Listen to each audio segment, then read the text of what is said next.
नमस्कार दोस्तों, स्वागत है आपका हमारे YouTube चैनल V2 नर्सिंग पे। आज हम GNM third year midwifery and gynaecology previous year question का डिस्कशन करेंगे और हम देखेंगे कि जो पिछले साल एग्ज़ाम हुआ था MP नर्सिंग काउंसिल के द्वारा, उसमें किस प्रकार के क्वेश्चन आए हैं, लॉन्ग क्वेश्चन कैसा था, शॉर्ट नोट्स कैसा था, फुल फॉर्म कैसे थे, किस प्रकार का क्वेश्चन पूछा गया था, क्वेश्चन कितना हार्ड था, ये सब देखेंगे मिडवाइफरी एंड गायनेकोलॉजी का क्वेश्चन। उससे पहले अगर आप हमारे चैनल पर नए हैं तो चैनल को प्लीज़ सब्सक्राइब करें। अगर जो वीडियो अच्छा लगे तो प्लीज़ लाइक करें। कोई डाउट्स या सजेशन हो तो कमेंट भी करें। ठीक है दोस्तों, तो चलिए आपको क्वेश्चन दिखाते हैं। ये midwifery and gynaecology GNM third year का क्वेश्चन है। पिछले साल अक्टूबर 2021 में इसका एग्ज़ाम हुआ था। ठीक है, तो हम एक एक करके हर एक क्वेश्चन को देखते हैं, किस प्रकार का क्वेश्चन है, क्वेश्चन का क्या पैटर्न है। ठीक है, तो सबसे पहला जो है वो है डिफाइन द फ्लोइंग। कोई 10 आपको डिफिनेशन लिखना है इस 10 का। ठीक है, तो देखते हैं सबसे पहला क्या है। सबसे पहला है आपका नॉर्मल लेबर। हम आपको सबका एक छोटा छोटा आंसर देंगे, ब्रीफ आंसर देंगे। बाकी आप अपने बुक से, अपने नोटपैड में, आपको नोटबुक में अच्छे से इसका प्रैक्टिस करना है। ठीक है, तो सबसे पहला है प्रसव और नॉर्मल प्रसव। नॉर्मल प्रसव क्या होता है? जब कोई महिला वजाना के माध्यम से जब उसका डिलीवरी होता है तो उसे नॉर्मल लेबर कहा जाता है। ठीक है, और दूसरा है फैमिली प्लानिंग। फैमिली प्लानिंग क्या होता है? जो एलिजिबल कपल हैं, ठीक है, जो अभी फर्टिलिटी कपल होते हैं, जो फर्टाइल कपल होते हैं, बच्चों में 2 वर्ष का दूरी, 3 वर्ष का दूरी, ठीक है, गैप रखने के लिए या फिर अनवांटेड जो प्रेगनेंसी होती है उसे प्रिवेंट करने के लिए फैमिली प्लानिंग का प्रयोग करते हैं। ठीक है, तीसरा है आपका पोस्टपार्टम हेमरेज, PPH जिसे कहते हैं। PPH जो है क्या होता है? डिलीवरी के बाद, ठीक है, आफ्टर डिलीवरी के बाद अगर भेजाना के माध्यम से किसी भी प्रकार का ब्लीडिंग होता है, ठीक है, अगर मोर देन 400 to 500 ml अगर जो ब्लड लॉस होता है तो वो सीवियर PPH कहलाता है। ठीक है, उसी प्रकार एक माइल्ड होगा, ठीक है, एक नॉर्मल PPH होगा। ठीक है, बाकी चौथा है मेंस्ट्रुअल साइकिल। ठीक है, ये क्या होता है? जो मेंस्ट्रुएशन एवरी 28 डेज या किसी महिला का 30 डेज या 32 डेज का जो साइकिल बनता है, एवरी मंथ का जो साइकिल बनता है, उसे क्या कहते हैं? मेंस्ट्रुअल साइकिल कहते हैं। ठीक है, आगे देखेंगे 5 का है स्टेरिलिटी है, बांझपन है। इसमें क्या होता है? जो एलिजिबल कपल है, ठीक है, पति पत्नी है, एलिजिबल है, 12 मंथ तक इंटरकोर्स करने के बाद भी अगर जो उनमें फर्टिलाइजेशन नहीं होता है तो वह जो कंडीशन होता है वो स्टेरिलिटी कहलाता है। ठीक है, 6 नंबर है कॉन्ट्रैक्टेड पेल्विस। इसमें क्या होता है? जो फीमेल का पेल्विस होता है वो कॉन्ट्रैक्टेड होता है। ठीक है, उसमें उसका जो शेप होता है वो बड़ा नहीं होके उसका जो एक जो कैनाल होता है वो काफ़ी कॉन्ट्रैक्टेड होता है, संकुचित होता है। ठीक है, 7वां है प्यूपेरियम। ये क्या होता है?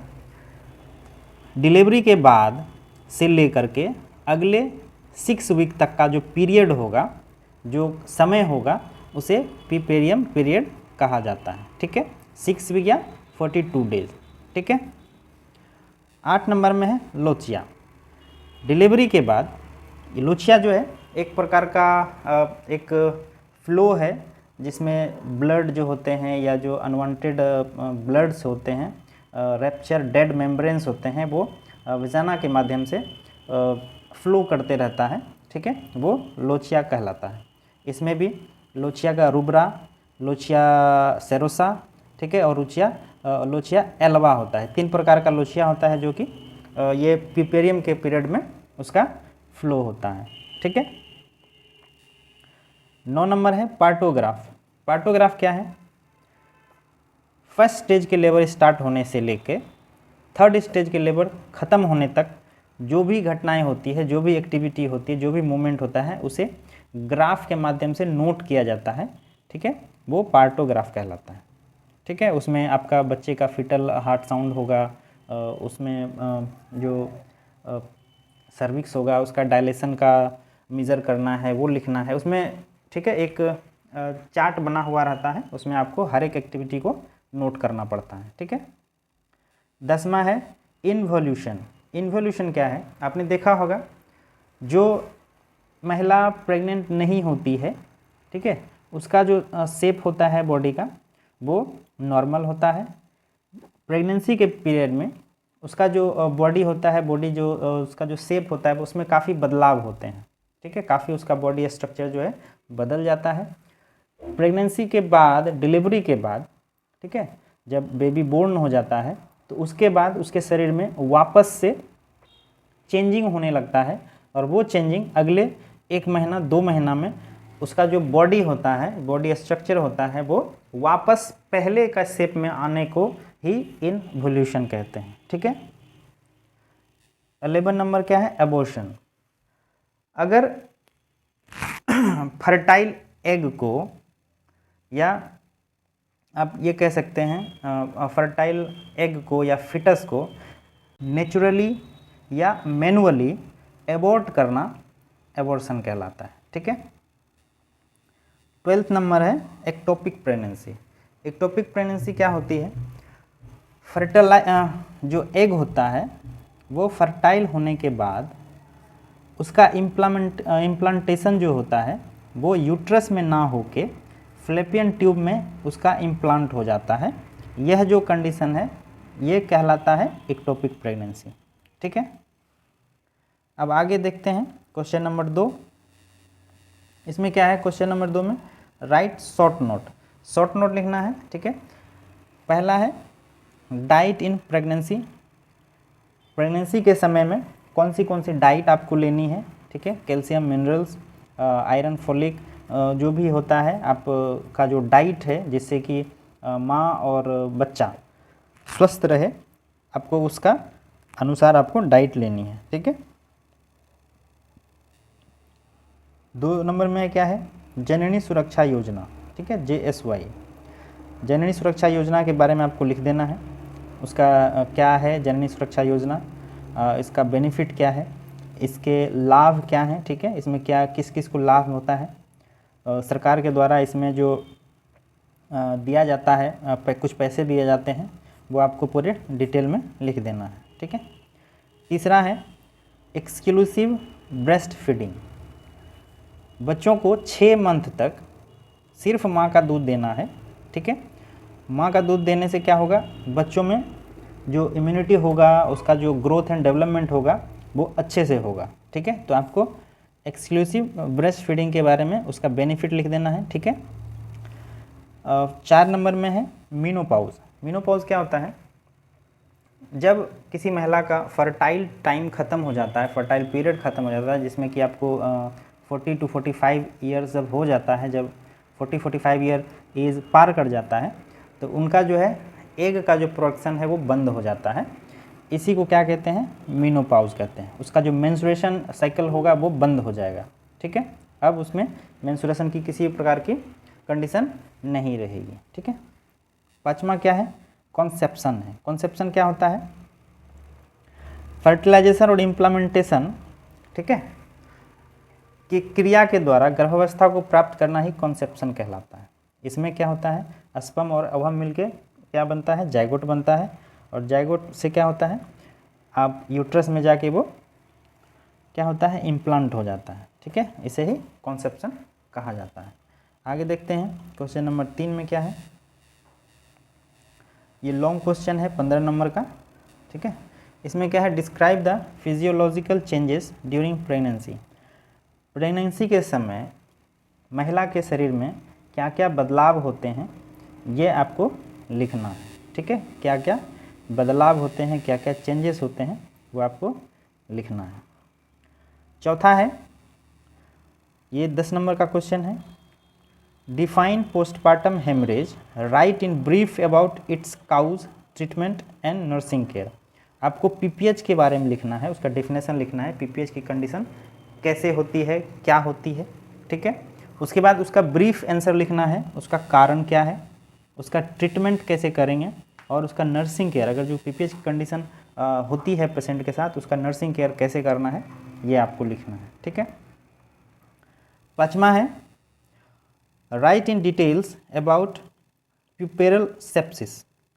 ठीक है। प्यूपेरल सेप्सिस क्या होता है? डिलीवरी के बाद जो वेजिनल कनाल होता है उसमें किसी प्रकार का इन्फेक्शन, ठीक है, वो प्यूपेरल सेप्सिस कहलाता है।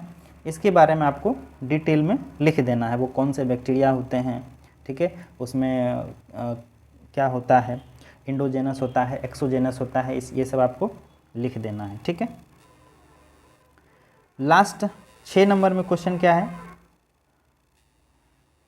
फुल फॉर्म लिखना है इसका। ठीक है। फुल फॉर्म लिखना है 6 नंबर का। पहला है ईडीडी है, ठीक है, यहाँ पे देखिए लिखा हुआ है। और दूसरा का आईवीएफ है, इन विट्रो फर्टिलाइजेशन लिखा हुआ है। वीवीएफ है, वेसिको वेजिनल फेस्टुला लिखा हुआ है।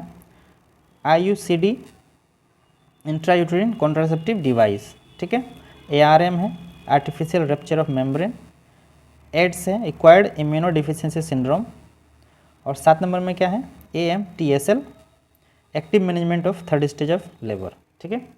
तो यहाँ पे सारा आपको दिया हुआ है, आप अच्छे से इसको नोट कर लीजिएगा और अच्छे से तैयारी कीजिए एग्ज़ाम की। ठीक है। एग्ज़ाम हमको लग रहा है ऐसा MPNRC का अगले महीने या इसके बाद एग्ज़ाम होने की पूरी संभावना है। आप लोग अच्छे से मेहनत कीजिए।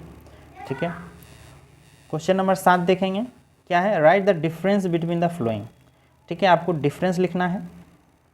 क्या है? पहला pre maturity and post maturity. Pre maturity क्या होता है? अगर बेबी 37 वीक से पहले डिलीवर हो जाती है तो वो प्री मेच्योर कहलाता है। और पोस्ट मेच्योर में क्या होता है? अगर बेबी 42 वीक्स के बाद या 42 वीक्स में डिलीवर होता है तो वो पोस्ट मेच्योरिटी कहलाता है। ठीक है। और दूसरा है ट्रू लेबर और फॉल्स लेबर।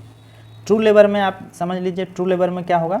सर्विक्स का जो डायलेशन है, जो कॉन्ट्रैक्शन है, वो स्टार्ट हो जाएगा। ठीक है। और इसका जो पेन होगा वो रिदमिक पेन होगा, वो पेन कभी कम नहीं होगा। लेकिन फॉल्स लेबर पेन में क्या होता है? इसमें कॉन्ट्रैक्शन नहीं होता है, ये फॉल्स पेन होता है। इसमें आप मेडिसिन लेने के बाद जो है कि पेन ख़त्म हो जाता है। ठीक है। तो ये रहा आपका मिडवाइफरी एंड गायनेकोलॉजी का सारा हमने आपको बता दिया है। अब आगे कम्युनिटी हेल्थ नर्सिंग सेकंड का भी हम एक बार क्वेश्चन आपसे डिस्कस करेंगे। ठीक है। वीडियो अगर जो आपको अच्छा लगे तो प्लीज़ लाइक कीजिएगा, सब्सक्राइब नहीं किए हैं तो सब्सक्राइब कीजिएगा। ऐसे ही हम आपको वीडियो देते रहेंगे। हमने 3rd ईयर GNM का कुछ VVIs का सीरीज भी हमने बनाया हुआ है, उसका भी लिंक हम डिस्क्रिप्शन में दे देंगे, आप वहाँ जाके देखें। काफ़ी इम्पोर्टेंट क्वेश्चन हमने कवर किया है, सारे क्वेश्चन जो हैं VVIs हैं। ठीक है। तो ठीक है दोस्तों, थैंक यू, जय हिंद।